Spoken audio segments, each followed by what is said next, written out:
સાવલી સેવા સદન ખાતે પરિવારનો આત્મવિલોપનનો પ્રયાસ, એલસીબીના 2 કોન્સ્ટેબલ સામે ગંભીર આક્ષેપ। વડોદરા જિલ્લાના સાવલી તાલુકામાં આજે ચકચાર મચાવતો બનાવ સામે આવ્યો છે।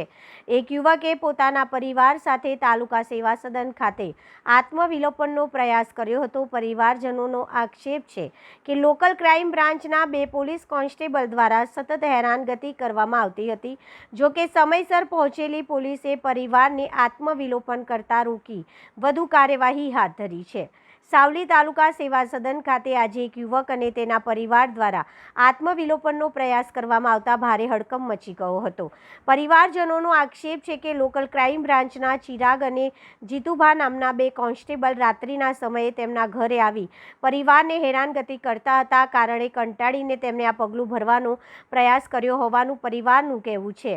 ઘટનાની જાણ થતાં પોલીસ તાત્કાલિક સ્થળ પર પહોંચી હતી અને યુવક તથા તેના પરિવારને આત્મવિલોપન કરતા અટકાવી સુરક્ષિત રીતે કસ્ટડીમાં લીધા હતા।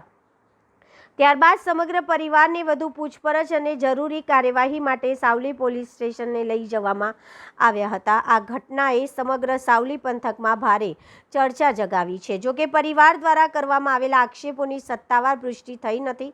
પોલીસે સમગ્ર મામલે તપાસ શરૂ કરી છે અને તપાસ બાદ હકીકતો સ્પષ્ટ થશે। 28/6 તારીખ અમે મેમોની કરવા આવ્યા। રાત્રે અમે બધા ઊંઘી રહેલા। પોલીસવાળા આવ્યા, જીબબાન પોલીસ ચિરાગભાઈ આવ્યા રાત્રે, એલસીબી। હવે રાત્રે અમે એકદમ આઈને ઊભા થઈ ગયા અમારી જોડે, એટલે અમે ઊભા થઈ ગયા ગભરાઈને। અમે લાઇટો ચાલુ કરી દીધી એટલે એ લોકો અમારે જફાજફી કરવા મળ્યા। એટલે જફાજફી કરી એમાં પછી અમારા પપ્પાને ભાઈને મારા ઘરવાળાને બધાને લઈ ગયા પોલીસ સ્ટેશને। ત્યાં લઈ જઈને બહુ જ માર્યા, લોકોને બહુ માર્યા એટલે બહુ માર્યા।